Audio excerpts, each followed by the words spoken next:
శ్రీరామనవమి రోజు గుర్తుపెట్టుకొని ఈ ఆకు తింటే చాలు, దరిద్రం పోతుంది, మీ యొక్క ఆయుష్ పెరుగుతుంది. ఈ వీడియో చూసే ముందు ఒక లైక్ కొట్టి జై శ్రీరామ్ అనే ఒక చిన్న కామెంట్ చేయండి ఫ్రెండ్స్. ఏప్రిల్ 6 శ్రీరామనవమి. శ్రీరామనవమి రోజున ఏం చేసినా చేయకపోయినా ఈ ఆకు తింటే చాలు, ఒక్క గంటలోనే దరిద్రం పోయి అదృష్టం పడుతుంది. శ్రీరామనవమి రోజు ఈ ఆకు తినడం వల్ల మీ యొక్క ఆయుష్ పెరుగుతుంది. అంతేకాదు నిరంతరం డబ్బు కూడా వస్తూనే ఉంటుంది. అపార కుబేరులుగా మారిపోతారు. ఈ శ్రీరామనవమి రోజు ఈ ఆకు తినడం వలన మీకు 1000 ఏనుగుల బలం వస్తుంది. రాముల వారి యొక్క అనుగ్రహం కలుగుతుంది. శ్రీరామనవమి రోజున ఈ ఆకు తింటే కటిక పేదవాడు కూడా కుబేరుడిగా మారిపోతాడు. మనలో చాలామంది ఆరోగ్యం బాగోకలేకపోవడం వల్ల సరిగ్గా పనిపై శ్రద్ధ కూడా పెట్టలేకపోతున్నారని బాధపడిపోతూ ఉంటారు కదా. ఈ కాలంలో చిన్నవారు పెద్దవారు అని తేడా లేకుండా అందరూ కూడా అనారోగ్య సమస్యలతో బాధపడుతూ ఉన్నారు. వయసుతో సంబంధం లేనటువంటి ఆరోగ్య సమస్యలు వస్తూ ఉన్నాయి. వాటిని అధిగమించుకోవడానికి శ్రీరామనవమి రోజున ఈ యొక్క ఆకు తింటే చాలు, మీ ఇంట్లో ఉన్నటువంటి రోగాలు దరిద్రం అంతా కూడా పోతాయి. మరి ఈ ఆకు ఎవరైనా తినవచ్చండి. విద్యార్థులు ఈ ఆకు తింటే విద్యలో మంచి పురోగతిని సాధించుకుంటారు. ఉద్యోగస్తులు ఈ ఆకు తింటే పదోన్నతి అవకాశాలను పొందుకుంటారు. మంచి ఆలోచనలు చేసి ఉద్యోగ రంగంలో ముందుకు వెళ్తారు. వ్యాపారస్తులు ఈ ఆకు తింటే మంచి లాభాలు కలుగుతాయి. ఆరోగ్యపరంగా ఆర్థిక పరంగా మంచి లాభాలను పొందుకుంటారు. ఇక మీ యొక్క జ్ఞాపక శక్తి అనేది పెరుగుతుంది. మంచి తెలివితేటలను పొందుకుంటారు. ఈ యొక్క ఆకు మీ యొక్క జీవితాన్నే మార్చేస్తుంది. మీ యొక్క దశ మారిపోతుందనే చెప్పుకోవాలి. మరి ఈ శ్రీరామనవమి రోజున తినవలసినటువంటి ఆకు ఏమిటో ఇప్పుడు మనం ఈ వీడియోలో వివరంగా తెలుసుకుందాం. చైత్రమాసం శుక్లపక్షం 9వ రోజున శ్రీరామనవమి పండుగను జరుపుకుంటారు. ఈ రోజునే శ్రీరాముడు జన్మించాడు. శ్రీరామనవమి ప్రతి ఏటా కూడా వసంత ఋతువు చైత్రశుద్ధ నవమి నాడు జరుపుకుంటూ ఉంటారు. అంతేకాకుండా రాముడు 14 ఏళ్ల అరణ్యవాసం తరువాత అయోధ్యకు చేరుకుని పట్టాభిషిక్తుడు అయినటువంటి రోజు కూడా ఇదేనని చెప్పుకుంటారు. ఈ రోజున సీతారాముల కళ్యాణం కూడా జరిగిందని పండితులు చెబుతున్నారు. ఈ సంవత్సరం దేశవ్యాప్తంగా ఏప్రిల్ 6వ తేదీన శ్రీరామనవమి పండుగను అత్యంత ఘనంగా అంగరంగ వైభవంగా జరుపుకుంటారు. ఈ యొక్క శ్రీరామనవమి పండుగను ముహూర్తంలో నిద్రలేచి రాముడికి మరియు సీతకు నమస్కరించుకొని ఆ రోజున ప్రారంభిస్తే చాలా మంచిదని జరుగుతుంది.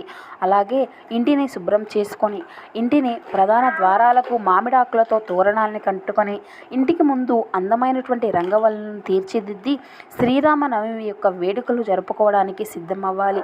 స్నానం చేసే నీటిలో గంగాజలాన్ని కలుపుకొని శుభ్రంగా స్నానం చేసి ఆపై చేతుల్లోకి నీళ్లు తీసుకొని సూర్య భగవానునికి సమర్పించండి, అంటే ఆర్ఘ్యం సమర్పించండి. శ్రీరామనవమి రోజు స్వామివారిని పూజించిన తర్వాత పానకము వడపప్పు తీసుకుంటే అనారోగ్య బాధల నుండి విముక్తి కలుగుతుంది. ఈ యొక్క శ్రీరామనవమి రోజు భార్యాభర్తలు గొడవ పడకుండా ఉంటే అంతా కూడా శుభమే జరుగుతుంది. దాంపత్య జీవితం సంతోషంగా ఉంటుంది. ఎంతో భక్తి శ్రద్ధలతో ఈ యొక్క శ్రీరాముల వారిని పూజించి ఉపవాస దీక్షను ఆచరిస్తే చేసినటువంటి పాపాలు అన్నీ కూడా తొలగిపోతాయని చాలామంది నమ్మకం ఉంది.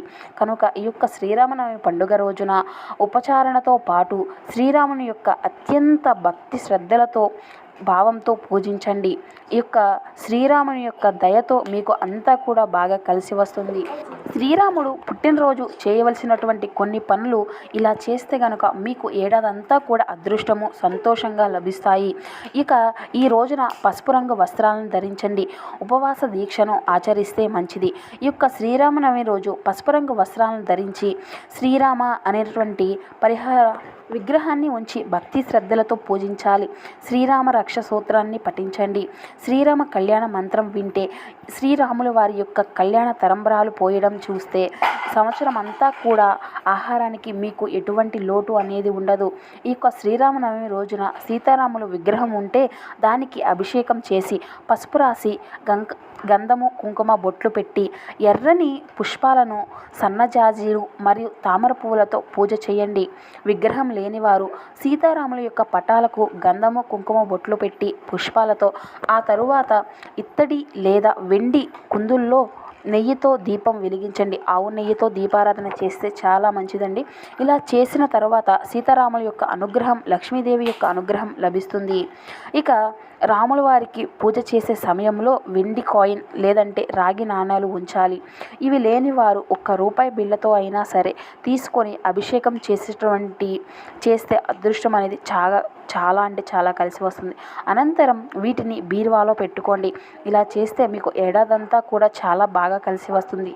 ఈరోజు ఉపవాసం ఉండడం శుభప్రదంగా భావిస్తారు. సంతోషము, శ్రేయస్సు కలుగుతాయి. చేసినటువంటి పాపాలు అన్నీ కూడా తొలగిపోతాయి. అయోధ్యలోని సరయూ నదిలో పుణ్య స్నానాలు చేయడం వల్ల గత జన్మలో పాపాలు కూడా తొలగిపోతాయని పండితులు వివరిస్తున్నారు. ఈ యొక్క శ్రీరామనవమి రోజున రామకీర్తనలు, భజనలు, స్తోత్రాలు పఠించడం వల్ల ఆనందము, శ్రేయస్సు లభిస్తాయి. రామభక్తి ఎంత ఎక్కువ అయితే అంత ఎక్కువ ప్రయోజనాలు కలుగుతాయని పండితులు చెబుతున్నారు. ఈరోజు హనుమాన్ చాలీసా పఠించడం, నిరుపేదలకు ఉన్నంతలో దానం చేయడం చాలా మంచిదండి. ఈ యొక్క దశమి తిథి వరకు 9 రోజుల పాటు అఖండ దీపం వెలిగించాలి. ఏవైనా సమస్యలు ఎక్కువగా ఉంటే పండుగ ముగిసే వరకు ప్రతిరోజు కూడా ఉదయం, సాయంత్రం దీపాలు వెలిగించడం, ఉపవాసన ఉన్నప్పుడు పుష్కలంగా నీటిని త్రాగాలి. ఈ యొక్క శ్రీరామనవమి రోజు ఎవరినీ కూడా మోసం చేయకూడదు. నిజాయితీగా ఉండండి. మీరు చేసే ప్రతి పనిని కూడా చిత్తశుద్ధితో చేయండి.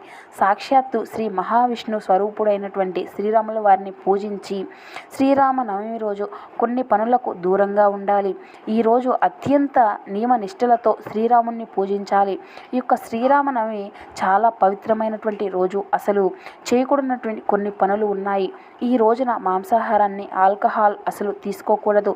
ఈ యొక్క శ్రీరామనవమి నాడు మాంసాహారం తింటే రామయ్యకు అపచారం కలుగుతుంది. ఈ ఫలితంగా ఆర్థిక ఇబ్బందులను ఎదుర్కోవలసి వస్తుంది. అలాగే ఉల్లిపాయ, వెల్లుల్లి కూరలో వేయకూడదు. నవరాత్రులు సమయంలో జుట్టు కత్తిరించడం లేదా షేవింగ్ చేయించుకోవడం అసలు మంచిది కాదండి. ఈ యొక్క శ్రీరామనవమి రోజు ఎవరూ కూడా వివాదాల జోలికి పోకూడదు. ఎవరితోనూ కూడా గొడవలకు దిగకూడదు. హింస చేయరాదు. ముఖ్యంగా భార్యాభర్తలు అస్సలు తగువులు ఆడుకోకూడదు. ఇతరుల వ్యవహారాల్లో, వివాదాల్లో తలదూరిస్తే రామయ్య యొక్క అనుగ్రహం అనేది మనకు లభించదు. ఫలితంగా ఆర్థిక కష్టాలు, నష్టాలు కలుగుతాయి. కానీ 9 రోజుల పాటు రాముడు ఆశయాలను పాటించడానికి ప్రయత్నించండి. శ్రీరామనవమి రోజు వేడుకలు చేసేవారు, రాముల వారి యొక్క కళ్యాణం చేసేవారు వెల్లుల్లి, ఉల్లిపాయలను ఆహారంలో తినడం మానేసుకోండి. ఆహారం మాత్రమే కాదు, మద్యం సేవించడం, ధూమపానం వీటన్నిటికీ కూడా దూరంగా ఉండండి. ఈ యొక్క రామనవమి నాడు అసలు చేయకూడదు. ఇక ఇచ్చినటువంటి మాటలకు కట్టుబడి ఉండడం, ధర్మాన్ని పాటించడం, ఏకపత్ని వ్రతుడుగా ఉండడం, ఎల్లప్పుడూ కూడా సత్యం మాట్లాడడం, మంచి ప్రవర్తన, సద్గుణాలు చిహ్నంగా ఉండడం. నవమి రోజున ముఖ్యంగా ఈ శ్లోకాన్ని పఠించాలండి. శ్రీరామ రామ రామేతి రమే రమే మనోహరే సహస్రనామ తత్తుల్యం రామనామ పరావని. ఈ శ్లోకాన్ని 3 సార్లు స్మరించండి. ఈ మంత్రాన్ని ఒక విష్ణు సహస్రనామ పారాయణము ఫలితమే కాదు, భక్తుల యొక్క శివ సహస్రనామ ఫలితము కూడా లభిస్తుంది.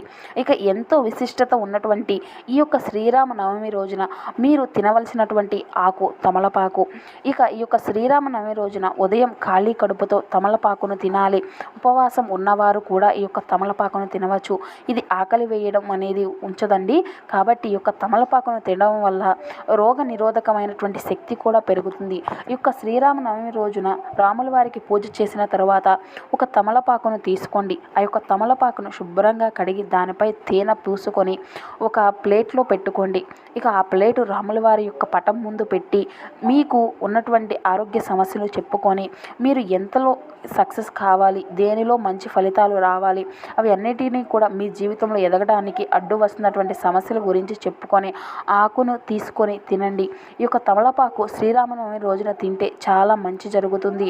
ఇక ఈ యొక్క తమలపాకును తింటే మీకు ఎలాంటి ఆరోగ్య సమస్యలు రావు. ఈ యొక్క తమలపాకు క్యాన్సర్ కణాలను పెరగకుండా నిరోధిస్తుంది. గ్యాస్ సమస్యల నుండి ఉపశమనాన్ని పొందించడంతో పాటు ఎంతో ఉపయోగకరమైనటువంటి సహాయాన్ని శరీరానికి ఇస్తుంది. ఐరన్ పెంచడంలో తమలపాకు ఎంతగానో సహాయం చేస్తుంది.